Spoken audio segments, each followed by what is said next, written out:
ಶ್ರೀಮದ್ಭಾಗವತೆ ಮಹಾಪುರಾಣೇ ಅದ್ಯ ಕಥಾ ಪ್ರಾರಂಭೆ ಸತಿ ಯತ್ಕಿಂಚಿತ್ ಪೂರ್ವಕಥಾ ಪ್ರಮೇಯಾನುವಾದ.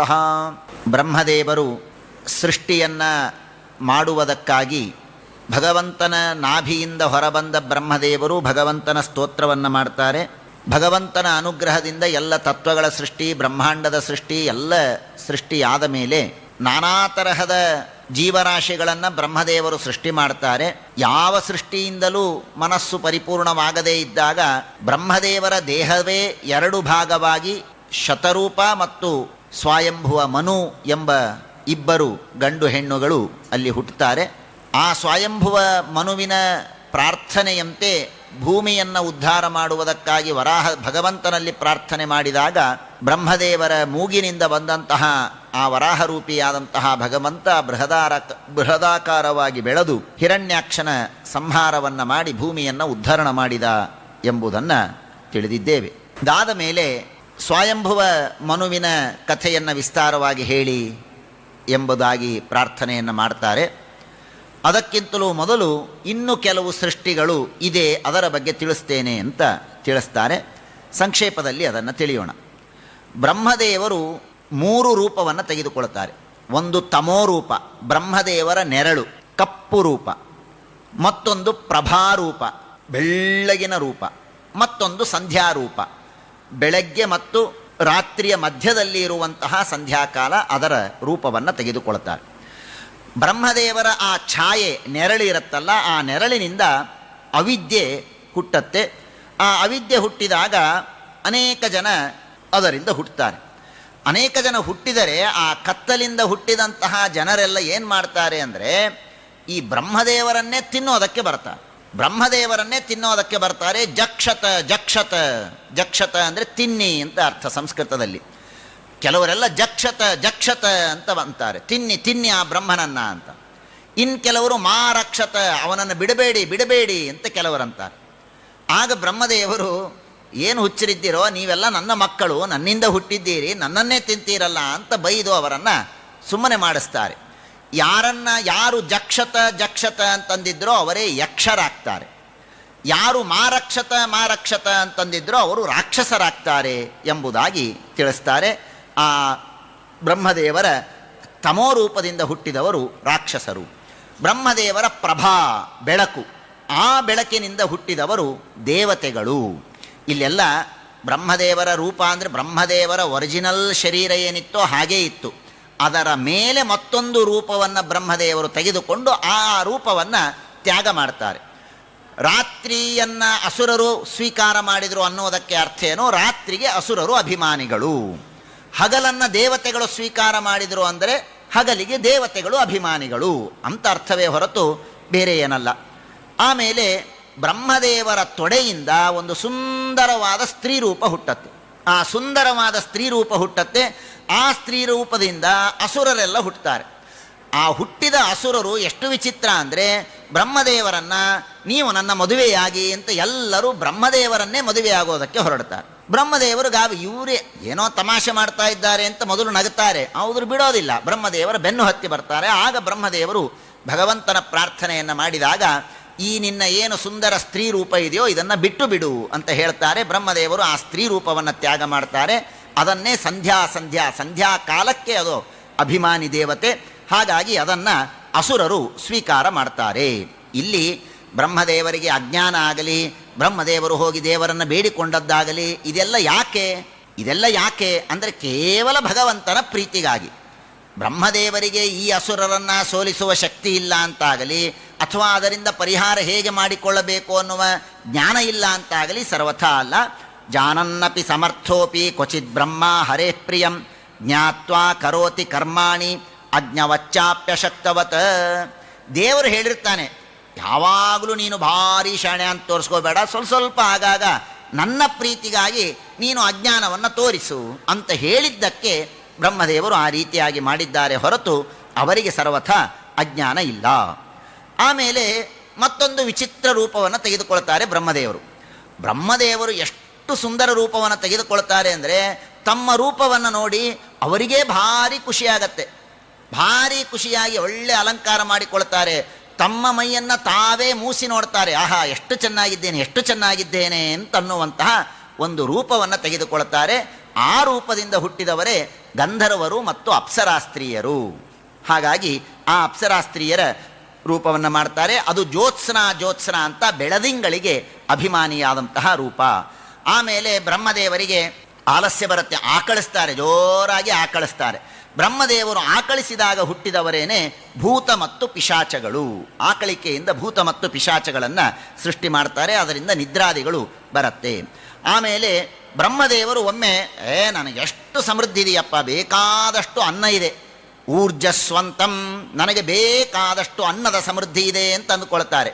ಅದರಿಂದ ಹುಟ್ಟಿದವರೇನೆ ಪಿತೃಗಳು. ಹಾಗಾಗಿ ಪಿತೃಗಳಿಗೆ ಅನ್ನ ಇದು ವಿಶೇಷವಾಗಿ ಪ್ರೀತಿ ಪಾತ್ರವಾದದ್ದು.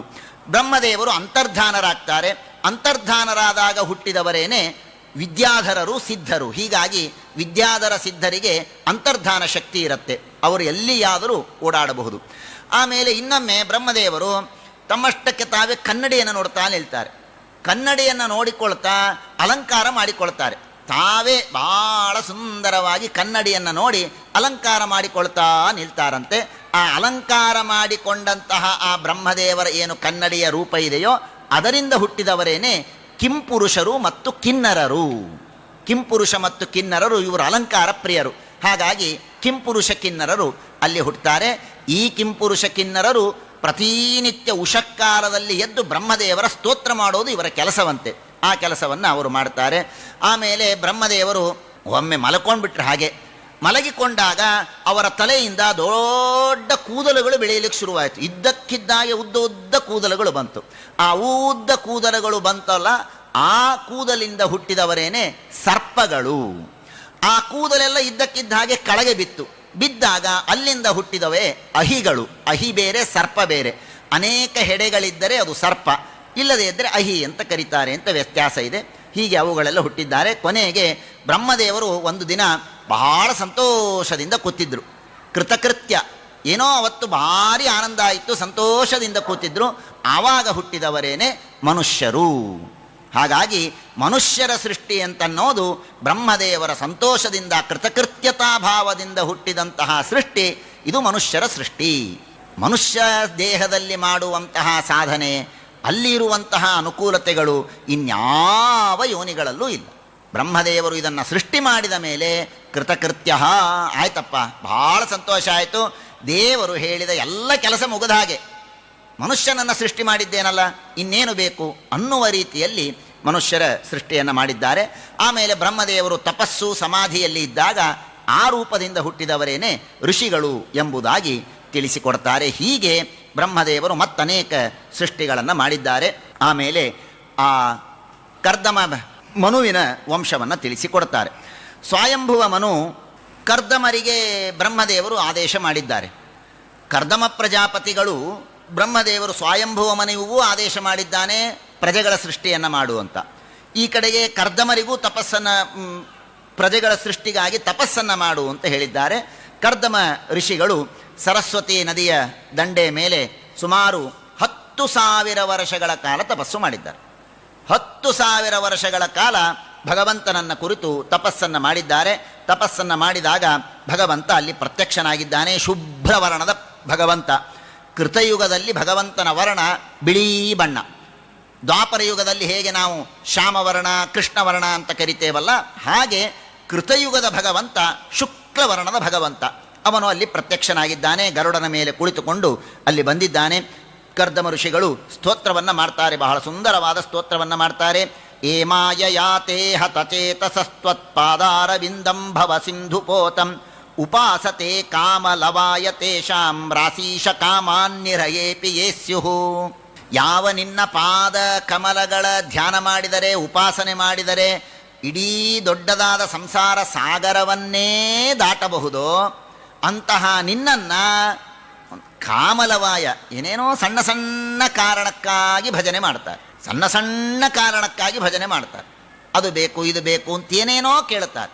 ಯಾವ ವ್ಯಕ್ತಿಯ ಹತ್ತಿರ ಹೋದರೆ ನಮಗೆ ಇಡೀಯಾದ ರಾಜ್ಯವನ್ನೇ ರಾಜ ಕೊಡೋದಕ್ಕೆ ತಯಾರಿದ್ದರೂ ಕೂಡ ನಾವು ರಾಜ್ಯವನ್ನು ಬೇಡದೇನೆ ಸುಮ್ಮನೇನೋ ಒಂದು ಚಾಕ್ಲೇಟ್ ಕೊಡು, ಬಿಸ್ಕಿಟ್ ಕೊಡು, ಒಂದು 10 ರೂಪಾಯಿ ಕೊಡು ಅಂತ ಕೇಳಿದರೆ ಹೇಗೋ ಹಾಗೆ ದೇವರ ಹತ್ತಿರ ನಾವೆಲ್ಲರೂ ಪ್ರಾರ್ಥನೆ ಮಾಡ್ತೇವೆ. ಆದರೆ ಅಷ್ಟು ಮಾಡಿದರೂ ಕೂಡ ದೇವರು ಕೊಡ್ತಾನೆ. ನೀನು ಎಲ್ಲರ ಪ್ರಾರ್ಥನೆಯನ್ನು ಮನ್ನಿಸ್ತೀಯಾ, ಅದು ನಿನ್ನ ದೊಡ್ಡಿಸ್ತನ. ದೇವರ ದೊಡ್ಡಸ್ತಿಕೆ ಯಾವುದು? ದೇವರ ದೊಡ್ಡಸ್ತಿಕೆ ಏನು? ಒಬ್ಬ ಭಾರಿ ದೊಡ್ಡ PhD, double PhD, triple PhD, ದೊಡ್ಡ ರಿಸರ್ಚ್ ಮಾಡಿದಂತಹ, ಫಿಸಿಕ್ಸಿನಲ್ಲೋ ಕೆಮಿಸ್ಟ್ರಿಯಲ್ಲೋ ಮ್ಯಾಥ್ಸಲ್ಲೋ ರಿಸರ್ಚ್ ಮಾಡಿದಂಥ ಭಾರಿ ದೊಡ್ಡ ವ್ಯಕ್ತಿ ಇದ್ದಾನೆ. ಅವನ ಹತ್ರ ಹೋಗಿ, ಇಲ್ಲ ನನ್ನ ಮಗು 1ನೇ ಕ್ಲಾಸ್ ಓದ್ತಾ ಇದೆ, ಸ್ವಲ್ಪ ಟ್ಯೂಷನ್ ಹೇಳ್ಕೊಡ್ತೀರಾ ಮ್ಯಾಥ್ಸ್ ಅಂತ ಕೇಳಿದರೆ ಅವನು ಹೇಳ್ಕೊಡ್ತಾನೆ ನಿಮಗೆ? ಇಲ್ವಲ್ಲ. 1ನೇ ಕ್ಲಾಸಿನ ಮಗುವಿಗೆ ಒಬ್ಬ ಐನ್ಸ್ಟೀನ್ ಹತ್ರ ಹೋಗಿ ನನ್ನ ಮಗುವಿಗೆ ಸ್ವಲ್ಪ ಲೆಕ್ಕ ಬರೋದಿಲ್ಲ ಅಂತೆ, ಒಂದು ಸ್ವಲ್ಪ ಹೇಳ್ಕೊಡ್ರಿ, ಟೇಬಲ್ಸ್ ಹೇಳ್ಕೊಡ್ರಿ, ದಿನಾ ಟೀಚರ್ ಬೈತಾ ಇದ್ದಾರೆ, ಟೇಬಲ್ಸ್ ಹೇಳ್ಕೊಡ್ರಿ ಅಂದರೆ ಹೇಳ್ಕೊಡ್ತಾನೆ ಅವನು. ಆದರೆ ನಮ್ಮ ದೇವರು ಹಾಗಲ್ಲ. ಭವಸಿಂಧು ಪೋತಂ, ಇಡೀ ಸಂಸಾರವನ್ನೇ ದಾಟಿಸುವ ಅತ್ಯದ್ಭುತವಾದ ಶಕ್ತಿ ದೇವರ ಹತ್ರ ಇದೆ. ಏನು ಬೇಕಾದ್ದು ಮಾಡಬಲ್ಲ. ಆದರೆ ನಾವು ಅವನಿಗೆ ಕೇಳೋದು 1 1 1 2 1 2 ಹೇಳ್ಕೊಡು ಅಂತ ಕೇಳ್ತೇವೆ. ಆ ರೀತಿಯಾಗಿದೆ. ಆದರೆ ದೇವರು ಕೊಡ್ತಾನೆ, ದೇವರು ಕೊಡ್ತಾನೆ. ಇದು ದೇವರ ದೊಡ್ಡಸ್ತಿಕೆ. ತಥಾಚ ಸಾಹಂ ಪರಿವೋಢು ಕಾಮಃ ಸಮಾನಶೀಲಾಂ ಗ್ರಹಮೇಧಿಧೇನುಂ ಉಪೇಯಿವಾನ್ ಮೂಲಮಶೇಷ ಮೂಲಂ ದುರಾಶಯ ಕಾಮದು ಅಂಘ್ರಿಪಸ್ಯ. ಕರ್ದಮನಂತಾರೆ, ನಾನು ಯಾರಿಗೋ ಬೈತಾ ಇಲ್ಲ, ನನ್ನ ಹಣೆಬಾರನೂ ಅಷ್ಟೇ. ನಿನ್ನ 10,000 ವರ್ಷ ತಪಸ್ಸು ಮಾಡಿ ನೀನು ಪ್ರತ್ಯಕ್ಷ ಆಗಿ ಬಂದಾಗ ನಾನು ಕೇಳ್ತಾ ಇರೋದೇನು? ನನಗೆ ಒಳ್ಳೆಯ ಹೆಂಡತಿ ಸಿಗಲಿ ಅನ್ನೋದಕ್ಕಾಗೇನೆ ಇಷ್ಟು ತಪಸ್ಸು ಮಾಡಿದ್ದು. ನನ್ನದು ಅದೇ ಹಣೆಬಾರ. ನಾನೂ ಕೂಡ ಸಕಾಮವಾದ ಕರ್ಮವನ್ನೇ ಮಾಡ್ತಾ ಇದ್ದೇನೆ. ಹೆಂಡತಿಯನ್ನು, ಉತ್ತಮವಾದ ಹೆಂಡತಿ ಬೇಕು ಅನ್ನೋದಕ್ಕಾಗಿ ನಿನ್ನ ಪ್ರಾರ್ಥನೆಯನ್ನು ಮಾಡ್ತಾ ಇದ್ದೇನೆ. ಆದರೇನು? ಅಹಂಚ ಲೋಕಾನುಗತೋ ವಹಾಮಿ ಬಲಿಂಚ ಶುಕ್ಲಾ ನಿಮಿಷಾಯ ತುಭ್ಯಂ. ಆದರೆ ಬ್ರಹ್ಮದೇವರ ಆದೇಶ ಇದೆ. ಬ್ರಹ್ಮದೇವರು ನನಗೆ ಸೃಷ್ಟಿಯನ್ನು ಮಾಡು ಅಂತ ಹೇಳಿದ್ದಾರೆ. ಸೃಷ್ಟಿಯನ್ನು ಮಾಡಬೇಕಾದರೆ ಉತ್ತಮ ಸ್ತ್ರೀ ಇಲ್ಲದೇ ಇದ್ದರೆ, ಅನುರೂಪಳಾದ ಸತಿ ಇಲ್ಲದೇ ಇದ್ದರೆ, ಅಂತಹ ಯೋಗ್ಯಳಾದ ಹೆಂಡತಿ ಸಿಗದೇ ಹೋದರೆ ಪ್ರಜಾ ಸೃಷ್ಟಿ ಮಾಡುವುದರಲ್ಲಿ ಅರ್ಥ ಇಲ್ಲ. ಅದಕ್ಕಾಗಿ ನಿನ್ನ ಪ್ರಾರ್ಥನೆಯನ್ನು ಮಾಡಿದ್ದೇನೆ ಅಂತ ಹೇಳಿ ಭಗವಂತನಿಗೆ ಅನೇಕ ಪ್ರಾರ್ಥನೆಯನ್ನು ಮಾಡಿದಾಗ ಭಗವಂತ ಅದೇ ಗರುಡನ ಮೇಲೆ ಕುಳಿತುಕೊಂಡು ಅನುಗ್ರಹವನ್ನು ಮಾಡ್ತಾ ಇದ್ದಾರೆ. ನವೈಜಾತು ಮೃಷೇದಂ ಸ್ಯಾತ್ ಪ್ರಜಾಧ್ಯಕ್ಷ ಮದರ್ಹಣಂ. ನೋಡಪ್ಪ, ದೇವರ ದೊಡ್ಡ ಸ್ಟೇಟ್ಮೆಂಟು. ಅವನು ಹೇಳ್ತಾನೆ, ನನ್ನ ಆರಾಧನೆ, ನನ್ನ ಪೂಜೆ ಎಂದಿಗೂ ವ್ಯರ್ಥ ಆಗೋದಿಲ್ಲ. ನವೈಜಾತು ಮೃಷೇದಂ ಸ್ಯಾತ್ ಪ್ರಜಾಧ್ಯಕ್ಷ ಮದರ್ಹಣಂ. ನನ್ನ ಪೂಜೆ ಮಾಡಿದ್ದಾನೆ, ಆದರೆ ಏನು ಸಿಕ್ಕಿಲ್ಲ, ಸುಳ್ಳು ಆಗೋದಿಲ್ಲ. ಸಿಗೋದು ಲೇಟ್ ಆಗ್ಬೋದು, ಇವತ್ತು ಸಿಗೋದು ನಾಳೆ ಸಿಗ್ಬೋದು, ನಾಳೆ ಸಿಗೋದು ನಾಡಿದ್ದು ಸಿಗ್ಬೋದು, ಈ ಜನ್ಮ ಅಲ್ಲ ಮುಂದಿನ ಜನ್ಮಕ್ಕೆ ಸಿಗ್ಬೋದು. ಆದರೆ ನದೇವತೋಷಣಂ ವೃಥಾ. ದೇವರ ಪ್ರೀತಿಯನ್ನು ಸಂಪಾದನೆ ಮಾಡಿದ್ದೇವೆ, ಆದರೆ ಅದು ವ್ಯರ್ಥ ಆಯಿತು ಅನ್ನುವುದು ಸುಳ್ಳು. ಆದ್ದರಿಂದ ಅವಶ್ಯವಾಗಿ ನಿನಗಾಗಲಿ ಇನ್ನೊಂದು 4 ದಿನಕ್ಕೆ, ಇನ್ನು ಪರಶ್ವಃ ನಾಳೆಯಲ್ಲ ನಾಡಿದ್ದು ಶತರೂಪ ಮತ್ತು ಸ್ವಯಂಭುವಮನು ತನ್ನ ಮಗಳನ್ನು ಕರೆದುಕೊಂಡು ಬರ್ತಾನೆ. ಕರೆದುಕೊಂಡು ಬಂದಾಗ ಅವಳ ಜೊತೆಗೆ ನೀನು ವಿವಾಹವಾಗು. 9 ಜನ ಹೆಣ್ಣು ಮಕ್ಕಳಾಗ್ತಾರೆ. ಅವರೆಲ್ಲರನ್ನೂ ಉತ್ತಮ ಋಷಿಗಳಿಗೆ ಕೊಟ್ಟು ಮದುವೆ ಮಾಡು. ಸ್ವಯಂ ನಾನೇ ನಿನ್ನ ಗರ್ಭದಲ್ಲಿ, ನಿನ್ನ ಮಡದಿಯ ಗರ್ಭದಲ್ಲಿ ಅವತಾರ ಮಾಡ್ತೇನೆ, ಅವತಾರ ಮಾಡಿ ತತ್ವೋಪದೇಶವನ್ನು ಮಾಡ್ತೇನೆ, ಏನು ಯೋಚನೆ ಮಾಡಬೇಡ ಅಂತ ಹೇಳಿ ಭಗವಂತ ಹೊರಡ್ತಾನೆ. ಹೊರಡುವಾಗ ಆ ಕರ್ದಮ ಪ್ರಜಾಪತಿಯನ್ನು ನೋಡಿ ಭಾರಿ ಆನಂದ ಆಗಿತ್ತಂತೆ ದೇವರಿಗೆ. ಭಾರಿ ಅವನ ಸ್ತೋತ್ರವನ್ನು ಕೇಳಿ ಆನಂದ ಆಗಿತ್ತೋ ಅಥವಾ ಅಂತೂ ಇಂತೂ, ಯಾಕೆಂದರೆ ದೇವರು ಬ್ರಹ್ಮದೇವರಿಗೆ ಸೃಷ್ಟಿ ಮಾಡು ಅಂತ ಹೇಳಿದ. ಬ್ರಹ್ಮದೇವರು ಎಷ್ಟೋ ಜನರನ್ನು ಸೃಷ್ಟಿ ಮಾಡಿದರು. ಆದರೆ ಯಾರೂ ಪೂರ್ಣವಾಗಿ ಈ ಸೃಷ್ಟಿಯ ಕಾರ್ಯದಲ್ಲಿ ತಮ್ಮನ್ನು ತಾವು ತೊಡಗಿಸಿಕೊಳ್ಳಿಲ್ಲ. ಕೆಲವರು ಜಪ ಅಂತ ಹೋದರು, ಕೆಲವರು ತಪಸ್ಸು ಅಂತ ಹೋದರು, ಕೆಲವರು ಭೂತಪ್ರೇತಗಳನ್ನು ಸೃಷ್ಟಿ ಮಾಡಿದರು, ಏನೇನೋ ವಿಚಿತ್ರ ಆಯಿತು. ಆದರೆ ಈ ಕರ್ದಮರು ಮಾತ್ರ ನಾನು ಅವಶ್ಯವಾಗಿ ಬ್ರಹ್ಮದೇವರ ಆದೇಶವನ್ನು ಪಾಲನೆ ಮಾಡ್ತೇನೆ, ಸೃಷ್ಟಿ ಮಾಡ್ತೇನೆ ಅಂತ ಒಪ್ಪಿಕೊಂಡದ್ದಕ್ಕಾಗಿಯೋ ಏನೋ ದೇವರಿಗೆ ಆನಂದಾಶ್ರುಗಳು ಬಂದಿದೆ. ಆ ಆನಂದಾಶ್ರುಗಳು ಅಲ್ಲಿ ಕೆಳಗೆ ಬಿದ್ದಿದೆ. ಆ ಸರಸ್ವತಿ ನದಿ ಬಿಂದು ಸರೋವರ, ಭಗವಂತನ ಅಶ್ರು ಬಿಂದುಗಳು, ಭಗವಂತನ ಆನಂದಾಶ್ರುಗಳ ಬಿಂದು ಅಲ್ಲಿ ಬಿದ್ದದ್ದಕ್ಕಾಗಿ ಅದನ್ನು ಬಿಂದು ಸರೋವರ, ಬಿಂದು ಸರೋವರ ಎಂಬುದಾಗಿ ಕರೀತಾರೆ. ಈ ಕಡೆಗೆ ಭಗವಂತ ಅದೃಶ್ಯನಾಗಿದ್ದಾನೆ. ಸ್ವಯಂಭೂಮನು ಬಂದ. ಭಾರೀ ರಥದಲ್ಲಿ ಕುಳಿತುಕೊಂಡು ಸ್ವಯಂಭೂಮನು ಮತ್ತು ಶತರೂಪ ಇಬ್ಬರೂ ಬಂದಿದ್ದಾರೆ. ಇಬ್ಬರು ಬಂದು ಹುಡುಕ್ತಾ ಬರ್ತಾ ಇದ್ದಾರೆ. ಹುಡುಕ್ತಾ ಬಂದು ಇಲ್ಲಿ ಬಂದರು. ಕರ್ದಮ ಪ್ರಜಾಪತಿಗಳು ತಪಸ್ಸು ಮಾಡ್ತಾ ಕೂತಿದ್ದಾರೆ. ತಪಸ್ಸು ಮಾಡ್ತಾ ಕೂತಾಗ ಇವರು ಬಂದದ್ದನ್ನು ನೋಡಿದ್ದಾನೆ. ಎದ್ದು ಸಾಷ್ಟಾಂಗ ನಮಸ್ಕಾರ ರಾಜ ಕರ್ದಮರಿಗೆ ಮಾಡ್ತಾನೆ. ಇಬ್ಬರೂ ಮಾತನಾಡ್ತಾರೆ ಪರಸ್ಪರವಾಗಿ. ಭಾರಿ ಜಟಿಲಂ ಚೀರವಾಸಸಾಂ. ಹರಕು ಬಟ್ಟೆ ಹುಟ್ಟಿದ್ದಾರೆ, ಚೀರವಾಸಸಂ ಜಟಿಲಂ, ಕೂದಲೆಲ್ಲ ಜಟೆಗಟ್ಟಿದೆ, ಕೃಶರಾಗಿದ್ದಾರೆ. ಆದರೆ ಬ್ರಹ್ಮ ತೇಜಸ್ಸು ಮಾತ್ರ ಭಾರಿ ಇದೆ. ಅಂತಹ ಅವರನ್ನು ನೋಡಿ ಹೇಳ್ತಾರೆ, ಹರೇ ಶಕ್ತಿರಿಹಿ ಪಾಲನೆ. ಕರ್ದಮರಂತಾರೆ, ಏನಪ್ಪ ರಾಜ ಚೆನ್ನಾಗಿದ್ದೀಯಾ, ಎಲ್ಲ ಚೆನ್ನಾಗಿ ಪಾಲನೆ ಮಾಡ್ತಾ ಇದ್ದೀಯಾ, ದೇವರೇ ನಿನ್ನಲ್ಲಿ ಇದ್ದು ಎಲ್ಲ ಪಾಲನೆ ಮಾಡ್ತಾ ಇದ್ದಾನೆ ಗೊತ್ತು, ಎಲ್ಲ ಕ್ಷೇಮವನ್ನು ಯೋಗಕ್ಷೇಮವನ್ನು ಮಾತನಾಡಿದ್ದಾನೆ. ನೀವು ಇಲ್ಲಿ ಬಂದದ್ದೇನೇ ದೊಡ್ಡ ಸೌಭಾಗ್ಯ, ಇಲ್ಲ ಅಂತಲ್ಲ. ರಾಜರು ಎಲ್ಲಿ ಏಕೆ ಓಡಾಡ್ತಾರೆ, ಬೇಕಾದಷ್ಟು ಕೆಲಸಗಳಿರುತ್ತೆ ಅವರಿಗೆ, ಯಾವುದಕ್ಕಾಗೋ ನೀವು ಓಡಾಡ್ತಾ ಇರ್ತೀರಿ. ಆದರೂ ಕೇಳಬೇಕು, ನನ್ನ ಕರ್ತವ್ಯ ಕೇಳ್ತೇನೆ. ಅಥಾಪಿ ಪೃಚ್ಛೇ ತ್ವಾಂಬೀರ ಯದರ್ಥಂ ತ್ವಮಿಹಾಗತಃ. ನಮ್ಮನೆಗೆ ಯಾಕೆ ಬಂದ್ರಿ? ನೋಡಿ, ದೇವರೆಲ್ಲ ಹೇಳಿ ಹೋಗಿದ್ದಾನೆ, ಆದರೂ ಕೇಳುವ ಕರ್ತವ್ಯ, ಯಾಕೆ ನೀವು ಬಂದಿದ್ದೀರಿ ಹೇಳಬೇಕು ಅಂದಾಗ ಸ್ವಯಂಭೂಮನು ಹೇಳ್ತಾನೆ, ಯುಷ್ಮಾನ್ ಅಸ್ಮತ್ ಪರೀಪ್ಸೆಯ ಛಂದೋಮಯಾಂ ತಪೋ ವಿದ್ಯಾ ಯೋಗಯುಕ್ತಾನಲಂಪಟಾನ್. ಅವರು ಕೂಡ ಬೇಕಾದಷ್ಟು ಬ್ರಾಹ್ಮಣರ ವರ್ಣನೆಯನ್ನು ಮಾಡಿದ್ದಾರೆ. ನೀವೆಲ್ಲ ಬ್ರಾಹ್ಮಣರು ಇದ್ದದ್ದಕ್ಕಾಗಿಯೇ ಕ್ಷತ್ರಿಯರು ಸುರಕ್ಷಿತವಾಗಿ ಇದ್ದಾರೆ. ಪರಸ್ಪರ ಬ್ರಹ್ಮ ಕ್ಷತ್ರಂಚ ರಕ್ಷತಃ. ಭಾಳ ಸುಂದರವಾದ ಮಾತು. ಬ್ರಹ್ಮ ಕ್ಷತ್ರಂಚ ರಕ್ಷತಃ ರಕ್ಷತ್ಯಸ್ಮಾನ್ ದ್ವಯಾನ್. ಬ್ರಾಹ್ಮಣರನ್ನು ಕ್ಷತ್ರಿಯರು ರಕ್ಷಣೆ ಮಾಡಬೇಕು, ಕ್ಷತ್ರಿಯರನ್ನು ಬ್ರಾಹ್ಮಣರು ರಕ್ಷಣೆ ಮಾಡಬೇಕು. ಈಗ ಬ್ರಾಹ್ಮಣರು ಕ್ಷತ್ರಿಯರು ಅಂತಿಲ್ಲದೇ ಇದ್ದರೂ ಕೂಡ ಆ ಬ್ರಾಹ್ಮ ಧರ್ಮ, ಆ ಬ್ರಾಹ್ಮಣತ್ವ ಏನಿದೆ ಅದನ್ನು ರಕ್ಷಣೆ ಮಾಡುವುದಕ್ಕೆ ಕ್ಷಾತ್ರ ಧರ್ಮ ಬೇಕು, ಬಲ ಬೇಕು. ಆ ಬಲಕ್ಕೆ ಒಂದು ಸರಿಯಾದ ದಾರಿಯನ್ನು ತೋರಿಸುವುದಕ್ಕೆ ಬ್ರಾಹ್ಮಣತ್ವ ಬೇಕು. ಬ್ರಾಹ್ಮಣತ್ವ ಇಲ್ಲದೆ ಬರೀ ಕ್ಷತ್ರಿಯತ್ವ ಇದ್ದರೆ, ಬಲ ಶಕ್ತಿಗಳಿದ್ದರೆ ಶಕ್ತಿಯ ದುರ್ವಿನಿಯೋಗ ಆಗತ್ತೆ. ಶಕ್ತಿ ಇಲ್ಲದೆ ಬರೇ ಬ್ರಾಹ್ಮಣರು ಸೌಮ್ಯವಾಗಿ ಇದ್ದರೆ ಬ್ರಾಹ್ಮಣತ್ವವನ್ನೇ ನಾಶ ಮಾಡಿಬಿಡ್ತಾರೆ. ಹಾಗಾಗಿ ಬ್ರಾಹ್ಮಣರ ರಕ್ಷಣೆಗೆ ಕ್ಷತ್ರಬಲ ಬೇಕು, ಕ್ಷತ್ರಬಲಕ್ಕೆ ಮಾರ್ಗದರ್ಶನ ಮಾಡುವುದಕ್ಕೆ ಬ್ರಾಹ್ಮಣ ಬಲ ಬೇಕು. ಹಾಗಾಗಿ ನಾವಿಬ್ಬರೂ ಸೇರಿ ಜಗತ್ತಿನ ರಕ್ಷಣೆಯನ್ನು ಮಾಡಬೇಕಾದದ್ದು ಕರ್ತವ್ಯ. ಏನಿಲ್ಲ, ನಾನು ಬಂದದ್ದು ಉದ್ದೇಶ ಇಷ್ಟೇ. ನನ್ನ ಮಗ ಪ್ರಿಯವ್ರತ ಉತ್ತಾನಪಾದ ಅಂತಿದ್ದಾರೆ, ಅವರ ತಂಗಿ ಇವಳು ದೇವಹೂತಿ ಅಂತ, ಉತ್ತಮ ಗಂಡ ಆಗಬೇಕು ಅಂತ ಇವಳಿಗೆ ಅಪೇಕ್ಷೆ. ಮೊದಲಿಂದಲೂ ಕೂಡ ಒಳ್ಳೆಯ ಪತಿ ಸಿಗಬೇಕು ಅಂತ ವಿಚಾರ. ಒಳ್ಳೆಯ ಪತಿ ಸಿಗಬೇಕು, ಎಲ್ಲ ಕೆಲಸ ಚೆನ್ನಾಗಿ ಮಾಡ್ತಾಳೆ, ಗೃಹ ಮೇದೇಶು ಕರ್ಮಸು, ದೇವರಲ್ಲಿ ಭಕ್ತಿ ಇದೆ, ಬಹಳ ಒಳ್ಳೆಯ ಹುಡುಗಿ, ಒಳ್ಳೆಯ ಗಂಡ ಬೇಕು ಅಂತ ಅಪೇಕ್ಷೆ ಇದ್ದಾಗ ನಾರದರು ಒಮ್ಮೆ ನಮ್ಮ ಮನೆಗೆ ಬಂದಿದ್ದರು. ನಾರದರು ಬಂದಾಗ ನಾರದರಿಗೆ ಸಹಜವಾಗಿ ಕೇಳಿದ್ದು, ನನಗೆ ಒಳ್ಳೆಯ ಪತಿ ಯಾರಾದರೂ ಇದ್ದಾರಾ ಅಂತ ಕೇಳಿದಾಗ ನಾರದರು ನಿಮ್ಮ ಹೆಸರನ್ನು ಹೇಳಿದ್ದಾರೆ. ನಿಮ್ಮ ಹೆಸರನ್ನು ಹೇಳಿದ್ದಾರೆ. ಅದಕ್ಕಾಗಿ ಸರ್ವಾತ್ಮನ ಅನುರೂಪಾಂ, ನೀನೇನು ಹೇಳ್ತೀಯೋ ಅದನ್ನು ಮಾಡ್ತಾಳೆ, ನಿನಗೆ ಪೂರ್ಣ ಅನುರೂಪಳು, ಆ ಗ್ಯಾರಂಟಿ ನಾನು ಕೊಡ್ತೇನೆ. ತಾವು ಸ್ವೀಕಾರವನ್ನು ಮಾಡಬೇಕು. ಇವಳನ್ನು ಬೇಡ ಅಂತಲ್ಲಿಕ್ಕೆ ನಿಮಗೆ ಯಾವ ಕಾರಣವೂ ಇಲ್ಲ.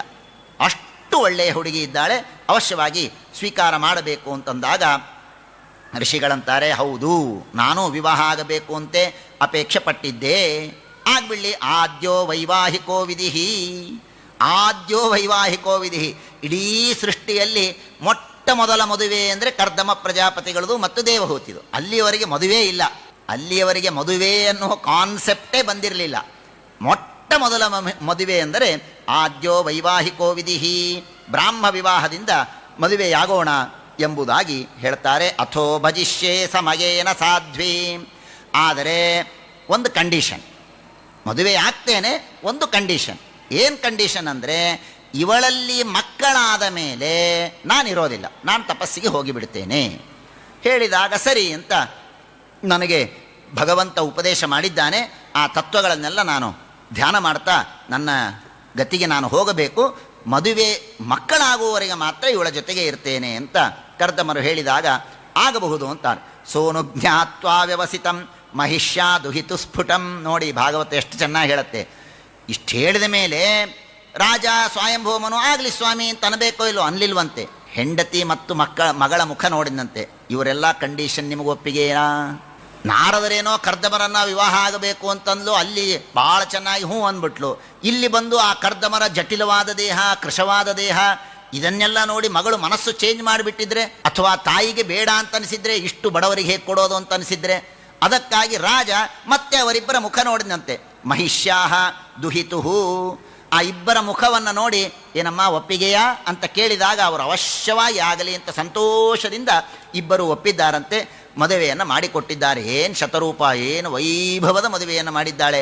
ಬೇಕಾದಷ್ಟು ಆಭರಣಗಳನ್ನು, ರಥಗಳನ್ನು, ವಸ್ತ್ರಗಳನ್ನು, ಪಾತ್ರೆಗಳನ್ನು ಎಲ್ಲವನ್ನು ಕೊಟ್ಟಿದ್ದಾಳೆ. ಬಹಳ ಅದ್ಭುತವಾದ ವಿವಾಹ ಆಗಿದೆ.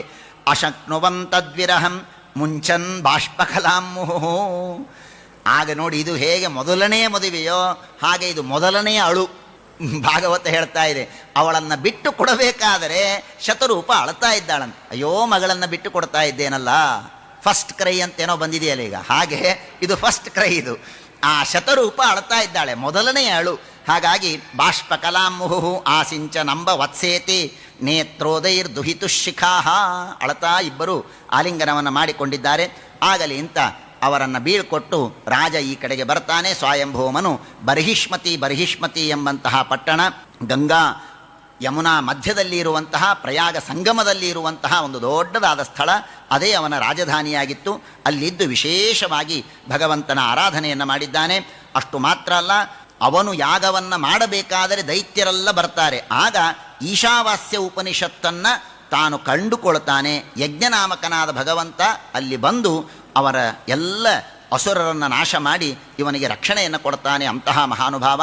ಅಷ್ಟು ಮಾತ್ರ ಅಲ್ಲ, ಮನುಸ್ಮೃತಿಯನ್ನು ಎಲ್ಲ ಋಷಿಗಳಿಗೆ ಉಪದೇಶ ಮಾಡಿದಂತಹ ಮಹಾಜ್ಞಾನಿ ಸ್ವಯಂಭವಮನು ಎಂಬುದಾಗಿ ತಿಳಿಸ್ತಾರೆ. ಈ ಕಡೆಗೆ ತಂದೆ ತಾಯಿಗಳು ಹೋದರು. ತಂದೆ ತಾಯಿಗಳು ಹೋದ ಮೇಲೆ ವಿಸ್ರಂಭೇಣ ಆತ್ಮಶೌಚೇನ ಗೌರವೇಣ ದಮೇನ ಚ ಶುಶ್ರೂಷಯ ಸೌಹೃದೇನ ವಾಚ ಮಧುರಯ ಪ್ರಭೋ. ಹೇಗೆ ಸೇವೆ ಮಾಡಿದಳು ದೇವಹೂತಿ? ಆ ಕರ್ದಮರ ಸೇವೆಯನ್ನು ಮಾಡಿದಳಂತೆ. ಹೇಗೆ ಮಾಡಿದಳು? ಬಹಳ ಸುಂದರವಾಗಿ ಹೇಳ್ತಾರೆ. ಪತಿ ನಿಂಗಿತ ಕೋವಿದ, ಗಂಡ ಮಾತಾಡೋ ಅಗತ್ಯವೇ ಇಲ್ಲ. ಇಂಗಿತ ಕೋವಿದ, ಆ ಗಂಡನ ಮನಸ್ಸಿನಲ್ಲಿ ಯಾವಾಗ ಏನು ಬರುತ್ತೆ ಇವಳಿಗೆಲ್ಲ ಗೊತ್ತು. ಹಾಗೆ ಸೇವೆಯನ್ನು ಮಾಡ್ತಾ ಇದ್ದಾಳೆ. ವಿಸ್ರಂಭೇಣ, ಅತ್ಯಂತ ವಿಶ್ವಾಸದಿಂದ. ಏನೋ ಇವನು ಬೈತಾನಪ್ಪ ಅಲ್ಲ, ವಿಸ್ರಂಭೇಣ ವಿಶ್ವಾಸದಿಂದ. ಆತ್ಮಶೌಚೇನ, ಹೋಗಲಿ ಗಂಡನ ಸೇವೆ ಮಾಡಬೇಕು, ನಂದೇನು ಹೋಗಲಿ ಅಂತ ತಾನು ಅಶುದ್ಧ ಅಲ್ಲ, ತಾನೂ ಕೂಡ ಶುದ್ಧಳಾಗಿ. ಗೌರವೇಣ, ಬೇಕಾದಷ್ಟಿದೆ, ಇಲ್ಲ ವಿವರ ಮಾಡೋದು, ಬೇಗ ಬೇಗ ಮುಂದೆ ಹೋಗಬೇಕು. ಗೌರವೇಣ, ಅತ್ಯಂತ ಗೌರವದಿಂದ. ದಮೇನ, ತಾನು ಸ್ವಯಂ ಇಂದ್ರಿಯ ನಿಗ್ರಹವನ್ನು ಮಾಡಿಕೊಂಡು. ಶುಶ್ರೂಷಯ ಸೌಹೃದೇನ, ಇಷ್ಟೆಲ್ಲ ಮಾಡಿದರೂ ಕೂಡ ಸೌಹೃದೇನ, ಆ ಗಂಡನ ಬಗ್ಗೆ ಪ್ರೀತಿ. ಗೌರವ ಹೇಗೆ ಇರಬೇಕೋ ಹಾಗೆ ಆತ್ಮೀಯತೆ ಪ್ರೀತಿಯೂ ಕೂಡ ಇರಬೇಕು. ಬಹಳ ಚೆನ್ನಾಗಿದೆ. ಇದರಲ್ಲಿರುವ ವಿಸ್ರಂಭ, ಆತ್ಮಶೌಚ, ಗೌರವ, ದಮ, ಶುಶ್ರೂಷ, ಸೌಹೃದ, ಮಧುರ ವಾಚ, ಇಷ್ಟಿದ್ದು ಬಿಟ್ಟರೆ ಇದನ್ನು ಇವತ್ತು ಗಂಡ ಹೆಂಡತಿಯರಿಗೆ ಇದು ಏಳು ಗುಣಗಳ ಒಂದು ಪ್ಯಾಕೇಜ್. ಅದನ್ನು ಪ್ರಿಪೇರ್ ಮಾಡಿ, ಅದನ್ನು ತಯಾರು ಮಾಡಿ ಮದುವೆ ಮಾಡಿಬಿಟ್ರೆ ನೋಡಿ, ಮತ್ತೆ ಡೈವರ್ಸ್ ಲಾಯರ್ಗಳು ಒದ್ದಾಡಿ ಹೋಗಿಬಿಡ್ತಾರೆ. ಎಲ್ಲ ಇದೆ. ಒಬ್ಬ ಗಂಡ ಹೆಂಡತಿಯಲ್ಲಿ ಏನಿರಬೇಕು ಅದೆಲ್ಲವನ್ನು ಚೆನ್ನಾಗಿ ಹೇಳಿದ್ದಾರೆ. ಹೆಚ್ಚು ವಿವರ ಮಾಡೋದಿಲ್ಲ. ವಾಚ ಮಧುರಯ, ಮಧುರವಾದ ಮಾತನ್ನಾಡ್ತಾ ಸೇವೆಯನ್ನು ಮಾಡಿದ್ದಾಳೆ. ಕಾಲೇನ ಭೂಯಸಾಕ್ಷಾಮ, ಸೇವೆ ಮಾಡ್ತಾ ಇದ್ದಾಳೆ. ಹೋಯ್ತು, ವರ್ಷ ಆಯ್ತು, 2 ವರ್ಷ ಆಯ್ತು, 3 ವರ್ಷ ಆಯ್ತು, ಬೇಕಾದಷ್ಟು ವರ್ಷಗಳು ಕಳೆದು ಹೋದ ಮೇಲೆ ಇದ್ದಕ್ಕಿದ್ದಾಗೆ ಒಂದು ದಿನ ಈ ಕರ್ದಮ ಋಷಿಗಳು ಯಾಕೋ ಏನೋ ಹೆಂಡತಿಯ ಕಡೆಗೆ ನೋಡಿದ್ದಾರೆ. ಹೆಂಡತಿ ಕಡೆಗೆ ನೋಡ್ತಾರೆ. ನಾನು ಮದುವೆಯಾದಾಗ ಹೆಂಗಿದ್ಲಿ ಇವಳು, ಈಗ ಹೇಗಾಗಿದ್ದಾಳೆ, ಏನು ಮಹಾ ರಾಜಕುಮಾರಿ ಅವಳು, ಸ್ವಯಂಭೂಮನುವಿನ ರಾಜಕುಮಾರಿ. ಹೇಳ್ತಾರೆ, ಮುಂದೆ ವರ್ಣನೆ ಮಾಡ್ತಾರೆ, ಅವಳು ಅಟ್ಟದ ಮೇಲೆ ಆಟ ಆಡ್ತಾ ಇದ್ರೆ ಮೇಲಿದ್ದ ಗಂಧರ್ವರೆಲ್ಲ ಕೆಳಗೆ ಬಂದು ನೋಡ್ತಾ ಇದ್ರು. ಅಂಥ ಸೌಂದರ್ಯವತಿ ಅವಳು. ಅಂಥವಳು ಇವತ್ತು ನೋಡ್ತಾರೆ, ಗೊತ್ತೇ ಆಗ್ತಾ ಇಲ್ಲ. ಕೃಷ ಒಣಗಿ ಹೋಗಿದ್ದಾಳೆ. ವ್ರತಚರ್ಯೆಯ, ಅವಳನ್ನು ನೋಡಿ ಪ್ರೇಮ ಗದ್ಗದಯ. ಆಗ ಮಾತನಾಡ್ತಾರೆ, ಏನು ಬೇಕಮ್ಮ, ಬಹಳ ಸಂತೋಷ ಆಯಿತು ನಿನ್ನ ಸೇವೆಯನ್ನು ನೋಡಿ. ಸ್ವದೇಹೋ ನಾಪೇಕ್ಷಿತ, ನನ್ನ ಸೇವೆ ಮಾಡುವುದಕ್ಕಾಗಿ ನಿನ್ನ ದೇಹವನ್ನೂ ನೀನು ಪರಿಗಣಿಸಲಿಲ್ಲ, ಅದಕ್ಕೂ ಕೇರ್ ಮಾಡದೇನೆ ನನ್ನ ಸೇವೆಯನ್ನು ಮಾಡಿದ್ದೀಯಲ್ಲ. ಹಾಗಾಗಿ ನಿನಗೇನು ಬೇಕೋ ನಾನು ಕೊಡ್ತೇನೆ. ತಾಮೇವ ತದನುಭಾವಾನ್ ಅವರುದ್ಧ ದೃಷ್ಟಿಂ ಪ್ರಪಶ್ಯ ವಿತರಾಂ ನ್ಯಭಯಾಂ ಅಶೋಕಾಂ. ನಿನಗೇನು ಬೇಕು ಹೇಳಿಕೊಡ್ತೇನೆ. ಅವಳ ತಲೆಯಲ್ಲಿ ಸಂದೇಹ ಬರ್ಬೋದು, ಏನ್ರಿ ಇರೋದೇ ಇವನು ಹೀಗಿದ್ದಾನೆ, ಹಿಂದಿಲ್ಲ ಮುಂದಿಲ್ಲ, ಏನು ಬರೀ ವನವಾಸದಲ್ಲಿದ್ದಾನೆ, ವನದಲ್ಲಿದ್ದಾನೆ, ನಾನೇನು ಬೇಕು ಕೇಳಿದರೆ ಕೊಡೋ ಸಾಮರ್ಥ್ಯ ಇವನಿಗೆಲ್ಲಿದೆ ಅಂತ ಅವಳ ತಲೆಯಲ್ಲಿ ಬಂದಿರಬಹುದು. ಆಗ ಕರ್ದಮರಂತಾರೆ, ನರೈರ್ ದುರದಿಗಮಾನ್ ನೃಪ ವಿಕ್ರಿಯಾಭಿಹಿ. ಏನು ಚೆನ್ನಾಗಿ ಹೇಳ್ತಾರೆ, ನೋಡು ನನ್ನ ಸಾಮರ್ಥ್ಯ, ಜಗತ್ತಿನಲ್ಲಿ ಯಾರೂ ಅಂತಹ ಐಶ್ವರ್ಯವನ್ನು ಪಡೆದಿರಬಾರದು, ಅಷ್ಟೆಲ್ಲವನ್ನು ನಾನು ತಂದು ಕೊಡ್ತೇನೆ. ಎದರಿಂದ? ಕೇವಲ ನನ್ನ ಜ್ಞಾನದಿಂದ, ಕೇವಲ ನನ್ನ ಅಪರೋಕ್ಷ ಜ್ಞಾನದ ಮಹಿಮೆಯನ್ನು ನೋಡಿಬಿಡು. ನೀನು ಏನಂತೀಯೋ ಎಲ್ಲ ಬರುತ್ತೆ. ಈ ನಾನು ಕೊಡುವಂತಹ ಏನು ಭೋಗ ಪದಾರ್ಥಗಳಿದೆಯೋ ಇದನ್ನು ಯಾವುದೇ ಯಾಗ ಮಾಡಿದರೆ ಸಿಗೋದಿಲ್ಲ, ಹೋಮ ಮಾಡಿದರೆ ಸಿಗೋದಿಲ್ಲ, ಏನು ಕರ್ಮ ಮಾಡಿದರೂ ಸಿಗೋದಿಲ್ಲ. ಅಂತಹ ಭೋಗಗಳನ್ನು ನಾನು ನಿನಗೆ ಕೊಡ್ತೇನೆ, ಭೋಗ ಮಾಡು. ಸಿದ್ಧಾಸಿ ಭುಂಕ್ಷ ವಿಭವಾನ್ ನಿಜ ಧರ್ಮದೋಹಾನ್, ನನ್ನ ಸಾಮರ್ಥ್ಯದಿಂದ ನಾನು ತಂದು ಕೊಡ್ತೇನೆ, ನೀನು ಭೋಗವನ್ನು ಮಾಡು ಅಂತ ಹೇಳಿದಾಗ ಆಗಂತಾಳೆ ದೇವಹೂತಿ, ಏನಿಲ್ಲ ಸ್ವಾಮಿ, ನನ್ನ ಅಪೇಕ್ಷೆ ಏನಿಲ್ಲ, ನೀವೇ ಹೇಳಿದ್ರಿ ಒಂದು ಮಕ್ಕಳಾಗುವವರೆಗೆ ನಾನು ನಿನ್ನ ಜೊತೆ ಇರ್ತೇನೆ ಅಂತ, ಮತ್ತೆ ಆ ಸಮಯ ಬಂದಿದೆ, ತಾವು ವಿಶೇಷವಾಗಿ ಅನುಗ್ರಹವನ್ನು ಮಾಡಬೇಕು ಅಂತ ಹೇಳಿದಾಗ ಕಾಮಸ್ತದೀಶ ಭವನಂ ಸದೃಶಂ ವಿಚಕ್ಷ್ವ, ಏನಿಲ್ಲ ಒಂದೊಳ್ಳೆ ಮನೆ ಬೇಕು, ಈ ಕಾಡು ಗೀಡು ಸಾಕಾಯಿತು, ಒಂದೊಳ್ಳೆ ಮನೆ ಬೇಕು ಅಂತ ಕೇಳಿದ್ದಾಳೆ. ಒಳ್ಳೆಯ ಮನೆ ಬೇಕು ಅಂತ ಕೇಳಿದಾಗ ಆಗಲಿ ಅಂತ ಹೇಳಿ ಸರ್ವಕಾಮದುಗಂ ದಿವ್ಯಂ ಸರ್ವರತ್ನ ಸಮನ್ವಿತಂ ವಿಮಾನಂ ಕಾಮಗಂ ಕ್ಷತ್ತಃ ತರ್ಹೇವ ಆವಿರಚೀಕೃಪತ. ಮನೆ ಬೇಕು, ಒಳ್ಳೆ ಮನೆ ಬೇಕು, ಸರಿ ಫೋನ್ ಮಾಡಿದೆ, ಏನೇನೋ ಇವೆಯಲ್ಲ 99 ಅದು ಇದು, ನೋ ಬ್ರೋಕರು, ಯಾರಿಗೆ ಫೋನ್ ಇಲ್ಲ ಏನಿಲ್ಲ, ಆ ಕ್ಷಣದಲ್ಲಿ ಬಂತು ಒಂದು ಮನೆ, ಅದ್ಭುತವಾದ ಮನೆ. ಎಂಥ ಮನೆ? ಹಾರಾಡುವ ಮನೆ, ಹಾರಾಡುವ ಮನೆ. ವಿಮಾನಂ ಕಾಮಗಂ, ಎಲ್ಲಿ ಬೇಕೋ ಅಲ್ಲಿ ಹೋಗುತ್ತೆ. ಈಗ ಬೆಂಗಳೂರಲ್ಲಿದೆ, ನಾನು ಮುಂಬೈ ಮತ್ತೊಂದು ಎಲ್ಲಿ ಬೇಕೋ ಅಲ್ಲಿ ಹೋಗುತ್ತೆ. ಅಂತಹ ಕಾಮಗವಾದಂತಹ ಒಂದು ಮನೆಯನ್ನು ನಿರ್ಮಾಣ ಮಾಡಿದ್ದಾರೆ. ಸರ್ವಕಾಮ ದುಘಂ, ಏನು ಬೇಕೋ ಅದೆಲ್ಲ ಸಿಗತ್ತೆ ಅಲ್ಲಿ, ಇಂಥದ್ದಿಲ್ಲ ಅಂತಲ್ಲ. ಸರ್ವವೃದ್ಧಿ ಉಪಚಯ ಉದರ್ಕಂ ಮಣಿಸ್ತಂಭೈ ರೂಪಸ್ಕೃತಂ, ಎಲ್ಲ ಕಡೆಗೆ ಮಣಿಮಯವಾದಂತಹ ಸ್ತಂಭಗಳು, ಪತಾಕಗಳು, ಬೇಕಾದಷ್ಟು ವರ್ಣನೆಗಳಿದೆ, ಬೇಕಾದಷ್ಟು ಬಟ್ಟೆಗಳು, ದುಕೂಲ ಕ್ಷೌಮ ಶಯ್ಯನ ನಾನಾ ವಸ್ತ್ರೈ ವಿರಾಜಿತ, ದೊಡ್ಡ ವಾರ್ಡ್ರೋಬ್, ಒಂದು ಫ್ಲೋರ್ ಬರೀ ವಾರ್ಡ್ರೋಬ್, ನಾನಾ ತರಹದ ವಸ್ತ್ರಗಳೆಲ್ಲ ಅಲ್ಲಿ ಇದೆ. ಕಶಿಪುಬಿಹಿ ದಾಂತೈಹಿ, ಅದ್ಭುತವಾದ ಮಂಚಗಳು, ಪರ್ಯಂಕಗಳು, ಹಾಸಿಗೆಗಳು ಎಲ್ಲವೂ ಇದೆ. ಕೇವಲ ಒಂದು ಫ್ಲೋರ್ ಅಲ್ಲ, ನಾನಾ ಅನೇಕ ಫ್ಲೋರ್ಗಳು, ಮಲ್ಟಿ ಸ್ಟೋರೆಡ್ ಆದಂತಹ ಒಂದು ಬಿಲ್ಡಿಂಗನ್ನು ನಿರ್ಮಾಣ ಮಾಡಿದ್ದಾರೆ. ಅಲ್ಲಿ ಬೇಕಾದಷ್ಟು, ಅಲ್ಲಿ ನಾವು ಇಲ್ಲಿ ಕೂತಿದ್ದೇವೆ, ಬೇಸಿಗೆ ಬೇಸರ ಬಂತು, ಚಳಿಗಾಲ ಬರಲಿ, ಇದ್ದಕ್ಕಿದ್ದ ಹಾಗೆ ಚಳಿ ಶುರುವಾಗತ್ತೆ. ಚಳಿ ಭಾಳ ಆಗ್ತಾ ಇದೆ, ಸ್ವಲ್ಪ ಬಿಸಿಲು ಬರಲಿ, ಬಿಸಿಲು ಬರುತ್ತೆ. ಇಲ್ಲ ಮಳೆ ನೋಡಬೇಕನ್ನಿಸಿದೆ, ಮಳೆ ಬರುತ್ತೆ. ನೀನು ಯಾವ ಋತು ಅಪೇಕ್ಷೆ ಪಡ್ತೀಯೋ ಆ ಋತು ಅಲ್ಲಿ ಬರುತ್ತಂತೆ. ಇದೆಲ್ಲ ಆದದ್ದು ಯಾವುದರಿಂದ? ಕೇವಲ ಅಪರೋಕ್ಷ ಜ್ಞಾನದಿಂದ. ಕೇವಲ ಅಪರೋಕ್ಷ, ಏನಿದರಲ್ಲಿ ಹ್ರಾಂ ಹ್ರೀಂ ಠಂ ಫುಂ ಫಟ್ ಫಟ್ ಯಾವ ಮಂತ್ರ ಇಲ್ಲ, ಏನಿಲ್ಲ. ದೇವರಿಗೆ ಬೇಡಿಕೊಳ್ತಾರೆ, ದೇವರೆಲ್ಲ ತಂದಿಟ್ಟು ಬಿಡ್ತಾರೆ, ದೇವರೆಲ್ಲ ತಂದಿಟ್ಟು ಬಿಡ್ತಾರೆ. ಇದು ಅಪರೋಕ್ಷ ಜ್ಞಾನದ ಮಹಿಮೆ. ಈದೃಗ್ರಹಂ ತತ್ ಪಶ್ಯಂತಿ ನಾತಿ ಪ್ರೀತೇನ ಚೇತಸ. ದೊಡ್ಡ ಮನೆ ನಿರ್ಮಾಣ ಆಯಿತು, ಒಳಗೆ ಹೋಗು ಅಂತಾರೆ, ಹೋಗ್ಲಿಕ್ಕೆ ಇವಳಿಗೆ ಮನಸ್ಸಿಲ್ಲ, ಸುಮ್ಮನೆ ಕೆಳಗೆ ಮುಖ ಹಾಕ್ಕೊಂಡು ನಿಂತಿದ್ದಾಳೆ. ಅರ್ಥ ಆಯ್ತು ಇವರಿಗೆ, ಇಂಥ ಭಾರಿ ಮನೆಯಲ್ಲಿ ಈ ಹೊಲಸು ಸೀರೆ, ಇಂತಹ ಜಟೆಗಟ್ಟಿದ ಹೆರಳು, ಇವನ್ನೆಲ್ಲ ಇಟ್ಕೊಂಡು ಹೇಗೆ ಹೋಗಲಿ ಅಂತ ಅವಳಿಗೆ ಸಂಕೋಚ. ಯೋಚನೆ ಮಾಡಬೇಡ, ಎದುರಿಗೆ ಅಲ್ಲಿ ಬಿಂದು ಸರೋವರ ಇದೆ, ಸ್ನಾನ ಮಾಡು ಅಂತ ಹೇಳಿದ್ದಾರೆ. ಬಿಂದು ಸರೋವರದಲ್ಲಿ ಸ್ನಾನ ಮಾಡಿದ್ದಾಳೆ. ಬಿಂದು ಸರೋವರದಲ್ಲಿ ಸ್ನಾನ ಮಾಡಿದ್ದೇ ತಡ, ಅವಳ ಜೊತೆಗೆ 1,000 ಜನ ಒಳ್ಳೆ ಯುವತಿಯರು ಜೊತೆಗೆ ಎದ್ದು ಬಂದಿದ್ದಾರೆ. 1000 ಜನ ಯುವತಿಯರು ಬಂದು ಅವಳಿಗೆ ಸ್ನಾನವನ್ನು ಮಾಡಿಸಿ, ಹೆರಳಾಕಿ, ಅಲಂಕಾರ ಮಾಡಿ ಭಾರಿ ತಯಾರು ಮಾಡಿದ್ದಾರೆ. ಆ ದೇವಹೂತಿಗೆ ತಯಾರು ಮಾಡಿದ್ದಾರೆ. ತಯಾರು ಮಾಡಿದ ಮೇಲೆ ಇವಳು ಮನಸ್ಸಿನಲ್ಲಿ ಅಂದುಕೊಂಡ್ಲು, ಕೃತಶಿರಸ್ನಾನಂ, ಎಲ್ಲ ಎರೆದಿದ್ದಾರೆ, ಎಲ್ಲ ಆಗಿದೆ, ನಾನು ಗಂಡನ ಹತ್ತಿರ ಹೋಗಬೇಕು ಅಂತ ಅಂದ್ಕೊಂಡ್ಲು. ಸರಿ, ಗಂಡ ಎಲ್ಲಿದ್ದ ಅಲ್ಲಿ ಕರ್ಕೊಂಡು ಬಂದರು.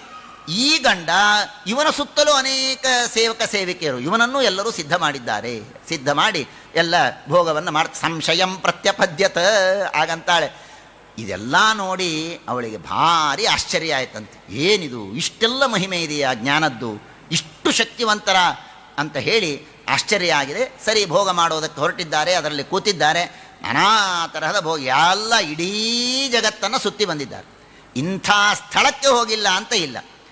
ಅಷ್ಟಲೋಕಪಾಲಕರು ವಿಹಾರ ಮಾಡುವ ಸ್ಥಳಗಳಿಗೆಲ್ಲ ಹೋಗಿ ಬಂದಿದ್ದಾರೆ. ಕುಲಾಚಲ, ದ್ರೋಣಿ, ಅಂಗ, ಸಖಮ, ಸೌಭಗಾಸು, ವೈಸ್ರಂಭಕ, ಸುರವನ, ನಂದನ, ಪುಷ್ಪಭದ್ರಕ, ಮಾನಸ ಸರೋವರ, ಚಿತ್ರರಥ ಸರೋವರ, ಎಲ್ಲ ಕಡೆಗೆ ಸಂಚಾರ ಮಾಡಿ ಬರ್ತಾ ಇದ್ದಾರೆ. ಕಿಂ ತುರಾಪಾದನಂ ತೇಷಾಂ, ಭಾಗವತ ಹೇಳತ್ತೆ, ಕಿಂ ದುರಾಪಾದನಂ ತೇಷಾಂ ಪುಂಸಾಂ ಉದ್ದಾಮ ಚೇತಸಾಂ ಯೈರಾಶ್ರಿತ ತೀರ್ಥಪದ ಚರಣೋ ವ್ಯಸನಾತ್ಯಯ. ಯಾರು ಭಗವಂತನನ್ನು ನಂಬಿದ್ದಾರೆ, ಭಗವಂತನ ಅಪರೋಕ್ಷ ಜ್ಞಾನವನ್ನು ಮಾಡಿಕೊಂಡಿದ್ದಾರೆ, ಅವರಿಗೇನು ಅಸಾಧ್ಯ, ಏನು ಅಸಾಧ್ಯ, ಎಲ್ಲವೂ ಸಾಧ್ಯ. ಕರ್ದಮ ಪ್ರಜಾಪತಿಗಳು ನೀವು ಯೋಚನೆ ಮಾಡಿ, ಕರ್ದಮರಿಗೆ ಈ ಶಕ್ತಿ ಇದೆ ಅಂದರೆ ಇನ್ನು ದೇವಾಧಿದೇವತೆಗಳಿಗೆ ಏನು ಶಕ್ತಿ ಇರಲಿಕ್ಕಿಲ್ಲ. ದೇವಾಧಿದೇವತೆಗಳಿಗೆ ಏನು ಶಕ್ತಿ ಇರಲಿಕ್ಕಿಲ್ಲ. ಕರ್ದಮರಷ್ಟು ನಮಗೆ ಶಕ್ತಿ ಬರೋದು ಬೇಡ. ಆದರೆ ಈ ಮಾತು ನಾವು ತಲೆಯಲ್ಲಿ ಇಟ್ಕೊಳ್ಬೇಕು. ಕಿಂ ದುರಾಪಾದನಂ ತೇಷಾಂ ಪುಂಸಾಂ ಉದ್ದಾಮ ಚೇತಸಾಂ.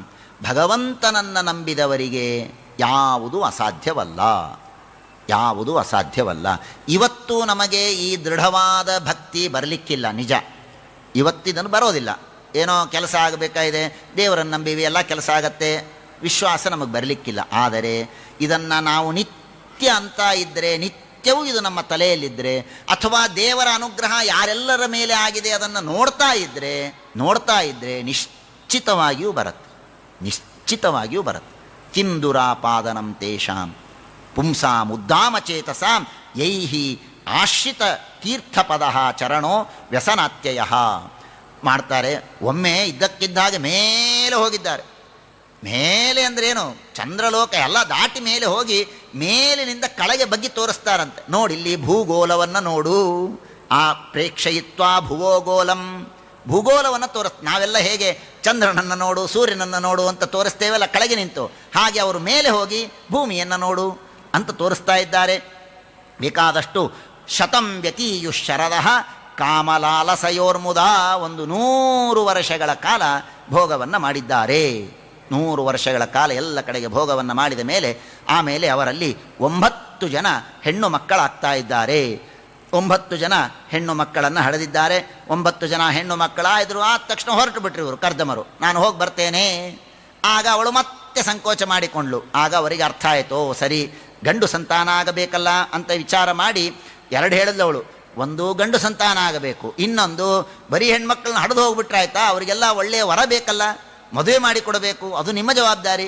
ಹಾಗಾಗಿ ಅವರಿಗೆ ಮದುವೆ ಮಾಡಿಸಿ ಒಳ್ಳೆಯ ಗಂಡ ಸಂತಾನ ಬೇಕು, ಎರಡೂ ಬೇಕು ಅಂತ ಹೇಳಿದಾಗ ಆಗಲಿ ಅಂತ ಒಪ್ಪಿಕೊಂಡಿದ್ದಾರೆ. ಸಾಹಂ ಭಗವತೋ ನೂನಂ ವಂಚಿತಾ ಮಾಯಯಾ ವೃಷಂ ಯಾ ತ್ವಾಂ ವಿಮುಕ್ತಿದಂ ಪ್ರಾಪ್ಯ ನಮುಮುಕ್ಷೇಹ ಬಂಧನಾತ್. ಅವಳು ಅಂತಾಳೆ ಮತ್ತೆ, ಛೇ ನೀವು ಅವತ್ತು ಕೇಳಿದ್ರಿ, ನನಗೆ ಅವತ್ತು ನೀವೊಂದು ಮಾತು ಕೇಳಿದ್ರಿ, ಏನು ಬೇಕು ಕೇಳು ಅಂತ ನನಗೆ ಕೇಳಿದ್ರಿ. ಅವತ್ತೇ ನಾನು ಸ್ವಲ್ಪ ಮೋಕ್ಷ ಕೊಡ್ರಿ ಅಂತ ನಿಮ್ಮನ್ನು ಕೇಳಿಬಿಟ್ಟಿದ್ರೆ ಆರಾಮಿರ್ತಿತ್ತು ನೋಡ್ರಿ. ಯಾಕಿದೆಲ್ಲ ಕೇಳಿದೆ ಅಂತ ಆಮೇಲೆ ಪಶ್ಚಾತ್ತಾಪ ಪಡ್ತಾಳೆ. ಮತ್ತೆ ನಾನೂ ಭೋಗವನ್ನೇ ಕೇಳಿಬಿಟ್ನಲ್ಲ.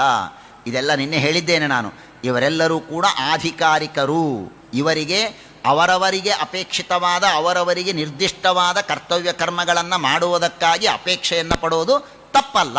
ಹಾಗಾಗಿ ಅವಳು ಕೇಳಿದ್ದಾಳೆ. ಆಮೇಲೆ ಋಷಿಗಳಂತಾರೆ, ಏನು ಯೋಚನೆ ಮಾಡಬೇಡ, ನನ್ನ ಗರ್ಭ ನಿನ್ನಲ್ಲಿ ಬೆಳೀತಾ ಇದೆ.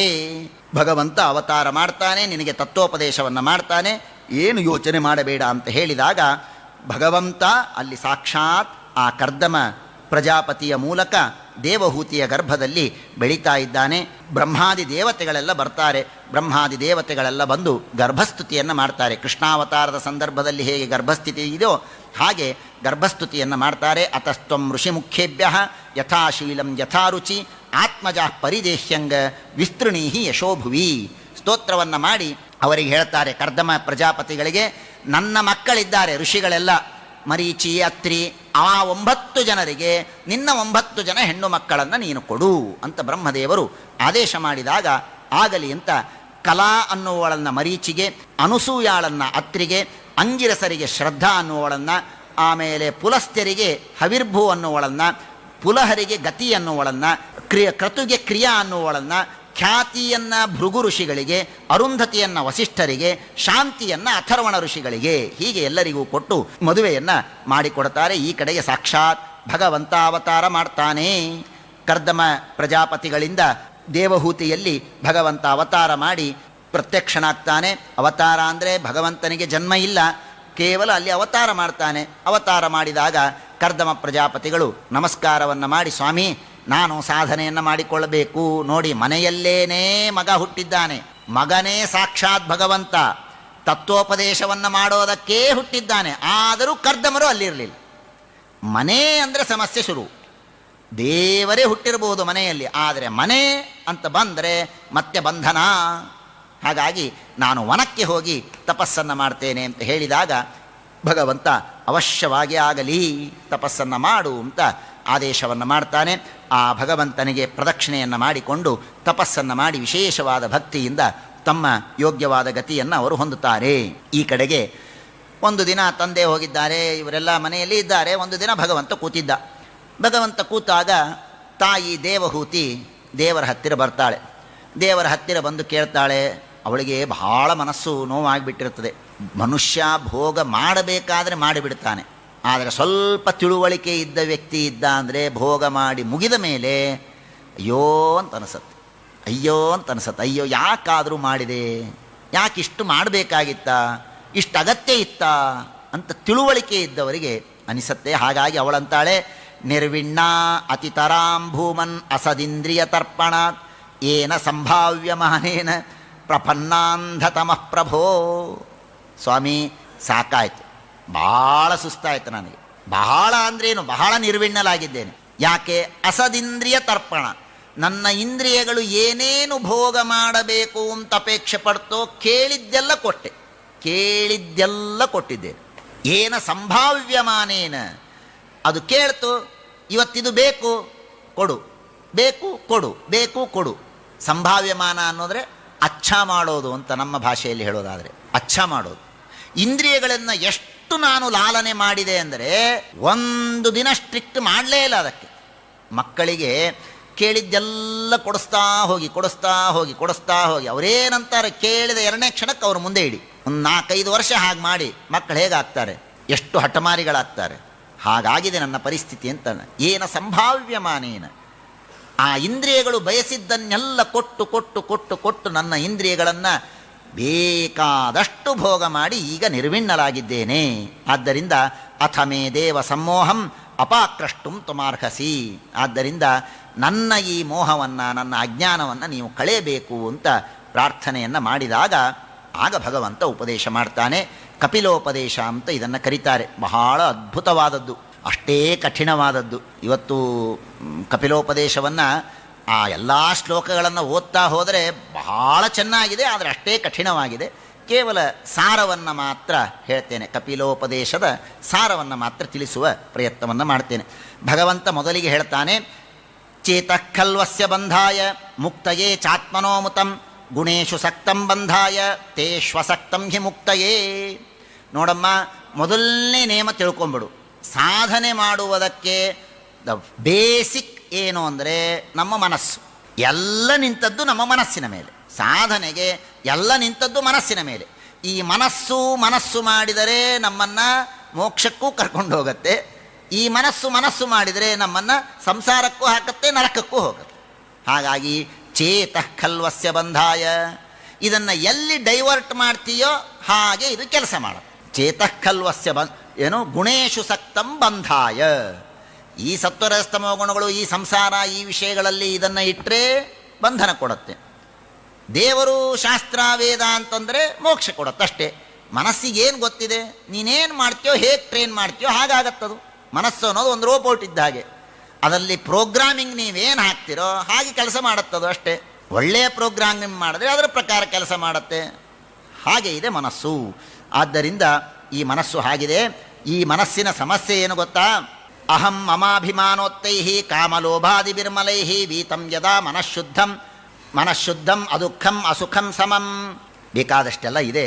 ಮನಸ್ಸು ಹೇಗೆ ಅಂದರೆ, ಮನಸ್ಸಿನ ವಿಚಿತ್ರ ಸ್ವಭಾವ ಏನು ಅಂದರೆ, ನೀವು ಅಭಿಮಾನ ಮಾಡ್ತಾ ಹೋಗಿ ಅಭಿಮಾನ ಬೆಳೆಸ್ಕೊಳ್ತಾ ಹೋಗುತ್ತೆ, ಅಭಿಮಾನ ಬಿಡ್ತಾ ಹೋಗಿ ಬಿಡ್ತಾ ಹೋಗುತ್ತೆ. ಅಷ್ಟೇ ಸಿಂಪಲ್ ಇದೆ ಮನಸ್ಸು. ಭಾಳ ಏನು ಕೆಟ್ಟದ್ದಲ್ಲ ಮನಸ್ಸು, ಸ್ವಲ್ಪ ಟ್ರೈನಿಂಗ್ ಮಾಡಬೇಕಷ್ಟೇ. ಅದು ಭಾಗವತ ಹೇಳ್ತದೆ, ಕಪಿಲ ಋಷಿಗಳು ಹೇಳ್ತಾರೆ, ನೀವು ಒಂದು ವಸ್ತು ಇದೆ, ಆ ವಸ್ತುವನ್ನು ಸ್ವಲ್ಪ ಪ್ರೀತಿ ಮಾಡ್ತಾ ಇವತ್ತು ಮಾತಾಡಿಸಿ, ನಾಳೆ ಮಾತಾಡಿಸಿ, ಯಾರೋ ಒಬ್ಬರು ಹೊಸದಾಗಿ ನಿಮಗೆ ಭೇಟಿ ಆಗ್ತಾರೆ. ಹೊಸದಾಗಿ ಬಸ್ ಸ್ಟ್ಯಾಂಡಲ್ಲಿ ಅಥವಾ ರೈಲ್ವೆ ಸ್ಟೇಷನ್ನಲ್ಲಿ ನಿಮಗೊಬ್ಬರು ಭೇಟಿ ಆಗ್ತಾರೆ. ಭೇಟಿಯಾದಾಗ ಏನೋ ಟ್ರೈನ್ ಬರೋದು ಲೇಟ್ ಆಗಿರುತ್ತೆ ಅಂತ ಒಂದು 5 ನಿಮಿಷ ಮಾತಾಡಿಸ್ತೀರಿ. 5 ನಿಮಿಷ ಮಾತಾಡಿಸಿದ ವ್ಯಕ್ತಿಯನ್ನು ಹಾಗೇ ಮಾತಾಡಿಸಿ ವಾಪಸ್ ಬಂದುಬಿಟ್ರೆ ಮುಗಿದೋಯ್ತು, ಅದರಲ್ಲಿ ಕೆಲಸ ಮುಗಿದೋಗುತ್ತೆ. ಅವರು ಫೋನ್ ನಂಬರ್ ಇಸ್ಕೊಂಡು ಬಂದು ಮಾರನೇ ದಿನ ಫೋನು ಹೀಗೆ ಮಾಡ್ತಾ ಹೋಗಿ 1 ವರ್ಷ ನೀವು ಫೋನು ಮಾತು ಕಥೆಯಾಗಿ ಆಗ ಆ ವ್ಯಕ್ತಿಯ ಬಗ್ಗೆ ನಿಮಗೆ ಪೂರ್ಣ ಅಭಿಮಾನ ಬೆಳೆದು ಬಿಡುತ್ತೆ. ಅವ್ರಿಗೇನೇ ತೊಂದರೆ ಆದರೂ ನಿಮಗೆ ನೋವಾಗತ್ತೆ. ಯಾಕೆ? ಮನಸ್ಸು ಬೆಳೆಸಿದ್ದು. ಈಗ ಹಾಗೆ ಆಗಿದೆ. ನಾವು ವಿಷಯಗಳ ಬಗ್ಗೆ ಏನು ಬೇಕಪ್ಪ, ಇವತ್ತು ಮಠದಲ್ಲಿ ಅಡಿಗೆ ಮಾಡಿದ್ದಾರೆ, ಊಟಕ್ಕೆ ಕರೆದಿದ್ದಾರೆ, ದಂಪತಿ ಭೋಜನ ಬಂದಿದ್ದೇವೆ, ಏನೋ ಅಡಿಗೆ ಹಾಕಿದ್ರು, ತಿಂದುಬಿಟ್ವಿ, ಎದ್ದು ಹೋದ್ವಿ, ಸಮಸ್ಯೆ ಇರೋದಿಲ್ಲ. ಆದರೆ ತಿಂದದ್ದು ನಮಗೆ ರುಚಿ ಹತ್ತಿ, ಆ ರುಚಿ ಮತ್ತೊಮ್ಮೆ ಬೇಕು ಅಂತನಿಸಿ, ಅಂಥದ್ದನ್ನು ನಾನು ಮಾಡಿಕೊಳ್ಳಬೇಕು ಅಂತನಿಸಿ, ಇದು ಏನಾಗತ್ತೆ, ಇದು ಸಂಸಾರವನ್ನು ಬೆಳೆಸ್ತಾ ಹೋಗುತ್ತೆ. ಇಷ್ಟು ಈ ಶ್ಲೋಕದ ತಾತ್ಪರ್ಯ. ಅಹಂ ಮಮಾಭಿಮಾನೋತ್ತೈಹಿ, ಕೆಲವುದನ್ನು ನಾನೇ ಮಾಡಬೇಕು ಅಂತನ್ನುವ ಅಹಂಕಾರ ಕೆಲವು ಕಡೆಗೆ ಬರುತ್ತೆ, ಇದು ನನ್ನದೇ ಆಗಬೇಕು ಅನ್ನುವ ಮಮತಾ ಕೆಲವು ಕಡೆಗೆ ಬರುತ್ತೆ. ಅದರಿಂದ ಮನುಷ್ಯ ಸುಖ ದುಃಖಗಳನ್ನು ಪಡಿತಾನೆ. ಹಾಗಾದರೆ ಏನು ಮಾಡಬೇಕು? ಜ್ಞಾನ ವೈರಾಗ್ಯಯುಕ್ತೇನ ಭಕ್ತಿಯೋಗೇನ ಚಾತ್ಮನ ಪರಿಪಶ್ಯತ್ಯುದಾಸೀನ ಪ್ರಕೃತಿಂಚ ಹತೌಜಸಾಂ. ಇದಕ್ಕೆಲ್ಲ ಕಾರಣ ಯಾರು? ಅಲ್ರಿ, ಇದಕ್ಕೆಲ್ಲ ಕಾರಣ ಸತ್ವರಜಸ್ತಮೋ ಗುಣಗಳು, ಪ್ರಕೃತಿ, ಅವಿದ್ಯೆ, ಅದು ಇದು ಅಂತ ಏನೋ ಅಂತಿರಲ್ಲ. ಹೌದು, ಅದೇ ಕಾರಣ. ಆದರೆ ನಾನು ಚಾಲೆಂಜ್ ಮಾಡ್ತೇನೆ, ಜ್ಞಾನ ವೈರಾಗ್ಯ ಭಕ್ತಿಯನ್ನು ನೀವು ಪಡೆದರೆ ಅದೇ ಪ್ರಕೃತಿ ನಿಮ್ಮ ಮುಂದೆ ಕೈ ಮುಗಿದು ನಿಂತಿರತ್ತೆ, ಹೀಗೆ ನಿಂತಿರುತ್ತೆ. ನೀವೇನು ಹೇಳ್ತೀರೋ ಅದನ್ನು ಕೇಳ್ಕೊಂಡು ನಿಂತಿರುತ್ತೆ. ಹತೌಜಸ, ಎಷ್ಟು ಚೆನ್ನಾಗಿ ಹೇಳ್ತಾರೆ. ಯಾವ ಪ್ರಕೃತಿ ನಮ್ಮನ್ನು ಇಷ್ಟು ಗಟ್ಟಿಯಾಗಿ ಬಂಧನ ಮಾಡಿದೆಯೋ ಅದೇ ಪ್ರಕೃತಿಯನ್ನು ನಾವು ಹತೌಜಸಾಂ, ನಮ್ಮ ಮುಂದೆ ಸೋತು ಸುಣ್ಣವಾಗಿ ಎದುರಿಗೆ ನಿಂತಿರಬೇಕು. ಹಾಗಾಗತ್ತೆ ಜ್ಞಾನ ವೈರಾಗ್ಯ ಭಕ್ತಿಗಳಿದ್ದರೆ. ಹಾಗಾದರೆ ಇದಕ್ಕೆಲ್ಲ ಕಾರಣ ಏನು? ಪ್ರಸಂಗಂ. ಸಂಘವೇ ಮೂಲ ಇದ್ದದ್ದು ಸಂಘ. ನಾನು ಈಗ ಹೇಳಿದ್ನಲ್ಲ, ಸಂಸಾರಕ್ಕೆ ಮೂಲ ಕಾರಣವೇ ಸಂಘ. ಪ್ರಸಂಗ ಮಜರಂ ಪಾಶಂ ಆತ್ಮನಃ ಕವಯೋ ವಿದುಹು. ಆದರೆ ಮತ್ತೆ ನೋಡಿ, ಅಲ್ಲೂ ಕೂಡ ಆದರೆ ಸಯೇವ ಸಾಧುಷು ಕೃತಃ.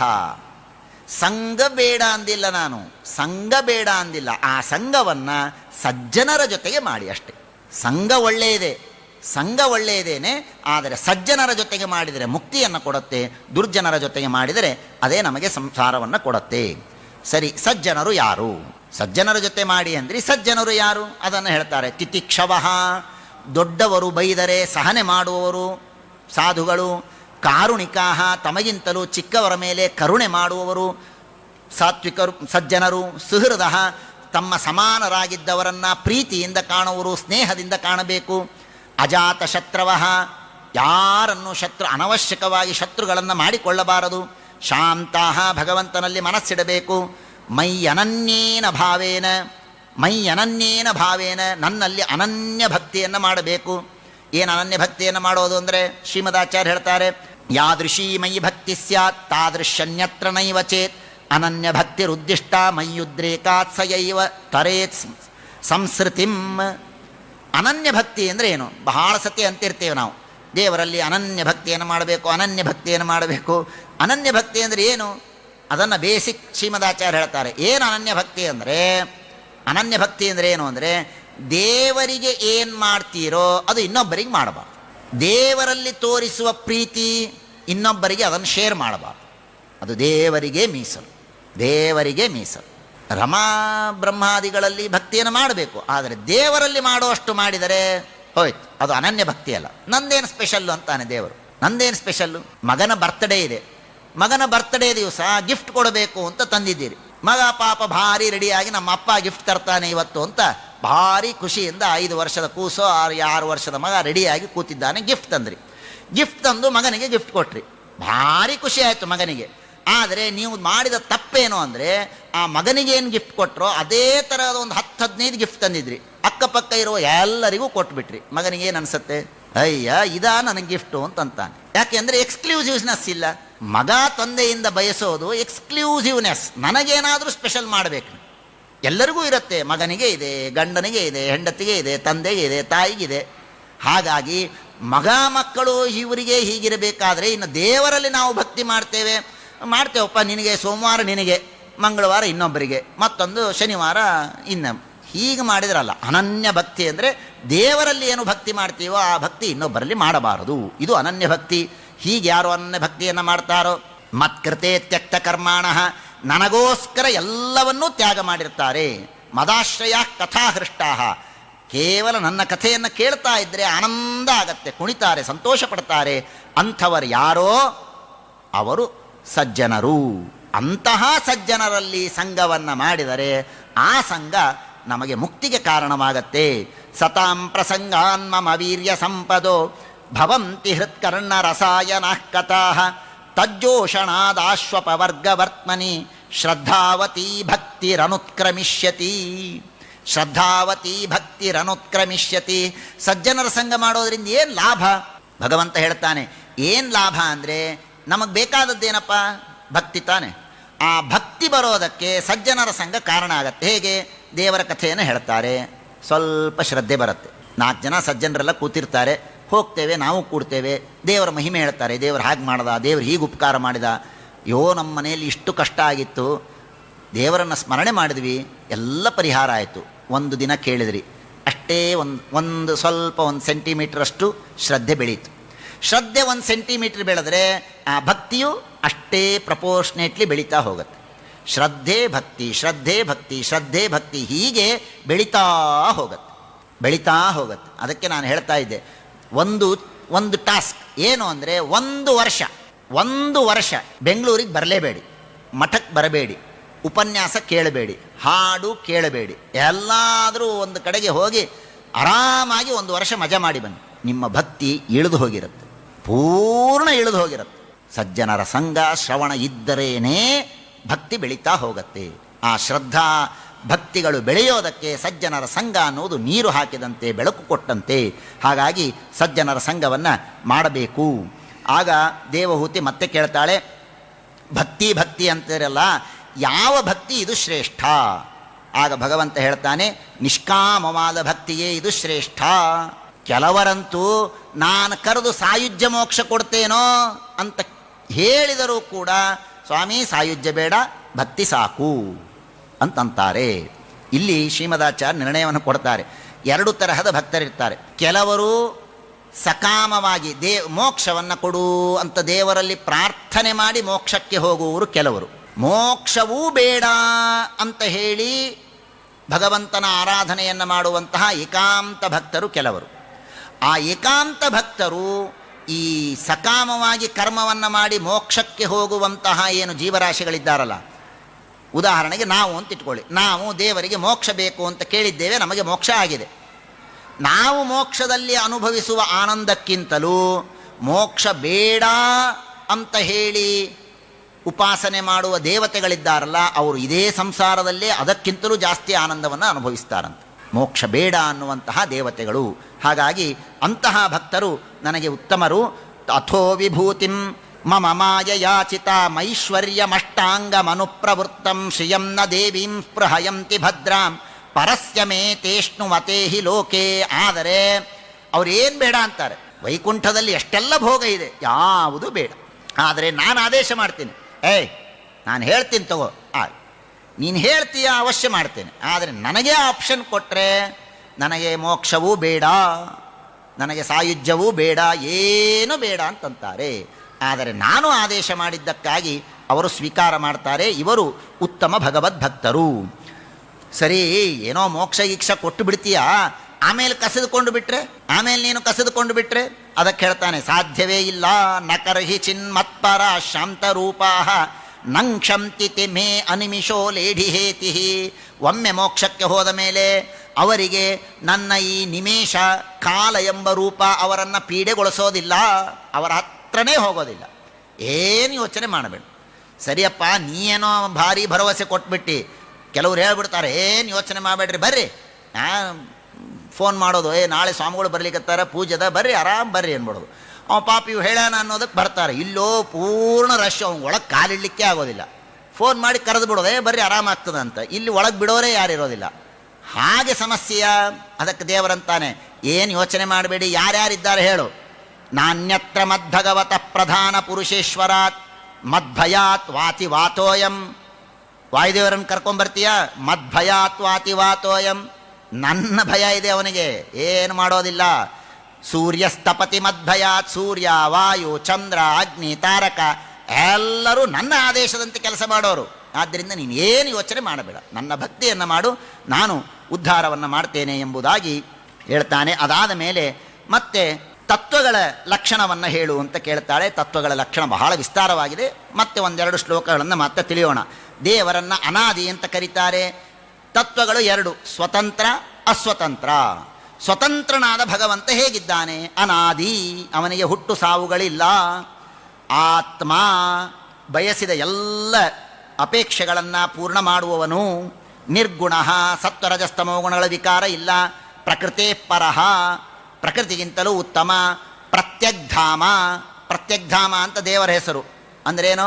ಯಾವಾಗಲೂ ಜೀವರ ಒಳಗೆ ಇರ್ತಾನೆ. ಪ್ರತ್ಯಕ್ ಅಂದರೆ ಒಳಗೆ, ಪ್ರತ್ಯಗ್ಧಾಮ ಅಂದರೆ ಒಳಗೆ ಇರುವವನು ಇವನು ಭಗವಂತ.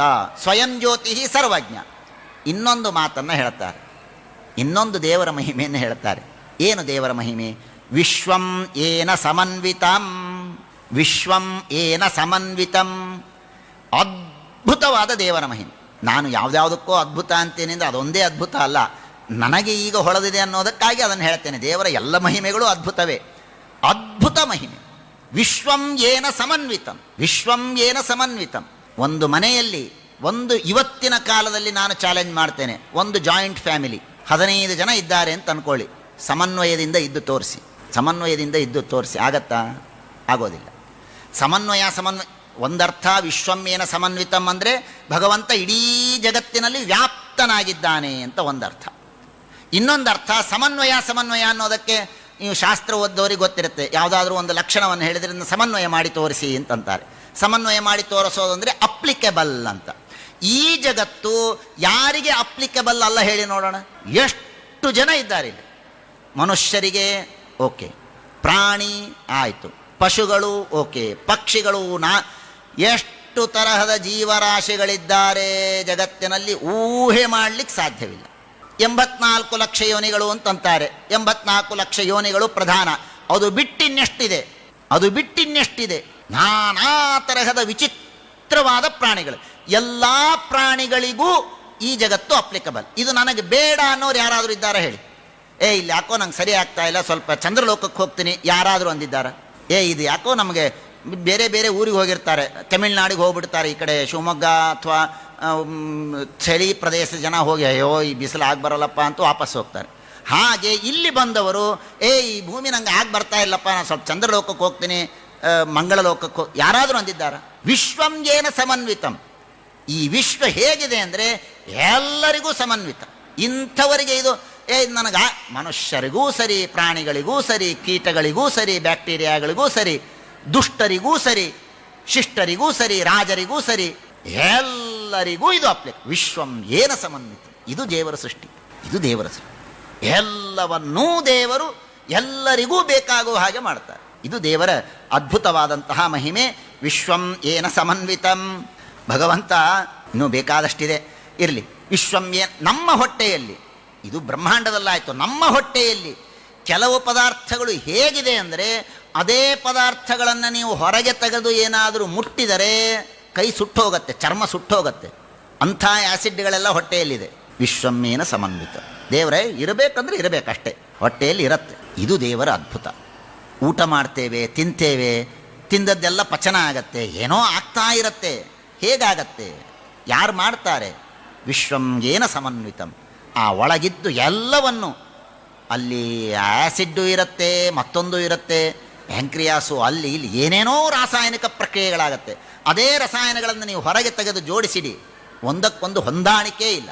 ಆದರೆ ಹೊಟ್ಟೆಯಲ್ಲಿ ಎಲ್ಲ ಹೊಂದಾಣಿಕೆ ಮಾಡಿದ್ದಾನೆ. ವಿಶ್ವಂ ಏನ ಸಮನ್ವಿತಂ. ಇದು ದೇವರ ಮಹಿಮೆ. ವಿಶ್ವಂ ಏನ ಸಮನ್ವಿತಂ. ಹಾಗಾಗಿ ಭಗವಂತ, ಆ ಭಗವಂತನ ಮಹಿಮೆ. ಇವನು ಸ್ವತಂತ್ರ. ಹೀಗಾಗಿ ಅಸ್ವತಂತ್ರ ತತ್ವ ಇವೆಲ್ಲ ಬೇಕಾದಷ್ಟು ಇದೆ. ಪ್ರಕೃತಿ ಪುರುಷರ ಲಕ್ಷಣಗಳನ್ನು ಹೇಳಿ ಅಂತಂದಾಗ ಪ್ರಕೃತಿ ಪುರುಷರ ಲಕ್ಷಣವನ್ನೆಲ್ಲ ಹೇಳ್ತಾರೆ. ಆಮೇಲೆ 24 ತತ್ವಗಳ ಸೃಷ್ಟಿ, ಅದೆಲ್ಲ ನಿನ್ನೆ ಮೊನ್ನೆ ಹೇಳಿದ್ದೇನೆ. 24 ತತ್ವಗಳ ಸೃಷ್ಟಿಯನ್ನು ಮಾಡ್ತಾರೆ. ದೇವರಿಗೆ ಈ ತತ್ವಗಳ ಸೃಷ್ಟಿಯನ್ನು ಮಾಡಬೇಕಾದರೆ ದೇವರಿಗೊಂದು ಹೊಸ ನಾಮಕರಣ ಮಾಡಿದ್ದಾರೆ, ಹೊಸ ನಾಮಕರಣ ಮಾಡಿದ್ದಾರೆ. ನಾಮಕರಣ ಹತ್ತಿರದಲ್ಲಿದ್ದವರು ವಿಚಾರ ಮಾಡಬಹುದು. ಜಗದಂಕುರ, ದೇವರಿಗೆ ಜಗದಂಕುರ ಅಂತ ಕರೀತಾರೆ. ಬಹಳ ಸುಂದರವಾದ ಮಾತು. ಜಗದಂಕುರ ಅಂತ ದೇವರು. ದೇವರಿಗೆ ಯಾಕೆ ಜಗದಂಕುರ ಅಂತ? ಎಲ್ಲರನ್ನೂ ದೇವರು ತನ್ನ ತೊಡೆಯ ಮೇಲೆ ಇಟ್ಟುಕೊಂಡು ಮುದ್ದು ಮಾಡ್ತಾನಂತೆ. ಆದ್ದರಿಂದ ದೇವರಿಗೆ ಜಗದಂಕುರ. ನಾವೆಲ್ಲ ದೇವರ ತೊಡೆಯ ಮೇಲೆ ಇದ್ದೇವೆ. ದೇವರ ತೊಡೆ ಕಾಣಿಸ್ತಾ ಇಲ್ಲ, ಭಾಳ ದೊಡ್ಡದಿದೆ ಅನ್ನೋದಕ್ಕೆ ಕಾಣಿಸ್ತಾ ಇಲ್ಲ. ಆದರೆ ಆ್ಯಕ್ಚುವಲ್ ಆಗಿದ್ದದ್ದು ದೇವರ ತೊಡೆಯ ಮೇಲೆ. ನಾವೆಲ್ಲ ದೇವರ ತೊಡೆಯ ಮೇಲೆ ಕೂಡಿಸಿಕೊಂಡು ಎಲ್ಲರನ್ನೂ ಪ್ರೀತಿಯಿಂದ ಸಲಹುತ್ತಾನೆ ಅನ್ನೋದಕ್ಕಾಗಿ ದೇವರಿಗೆ ಜಗದಂಕುರ ಎಂಬುದಾಗಿ ಕರೀತಾರೆ. ಮನಸ್ಸು, ಬುದ್ಧಿ, ಅಹಂಕಾರ, ಚಿತ್ತ, ಈ ಎಲ್ಲ ತತ್ವಗಳನ್ನು ಭಗವಂತ ಬೇಕಾದಷ್ಟು ಸೃಷ್ಟಿಯನ್ನು ಮಾಡ್ತಾನೆ. ಈ ಬ್ರಹ್ಮಾಂಡದ ಸೃಷ್ಟಿ, ಈ ಬ್ರಹ್ಮಾಂಡದ ಹೊರಗೆ ಎಷ್ಟು ದೊಡ್ಡದಾದಂತಹ ತತ್ವಗಳೆಲ್ಲ ಇದೆ ಅನ್ನೋದನ್ನು ಹೇಳ್ತಾರೆ. ಹರೌ ಸ್ಮೃತಃ.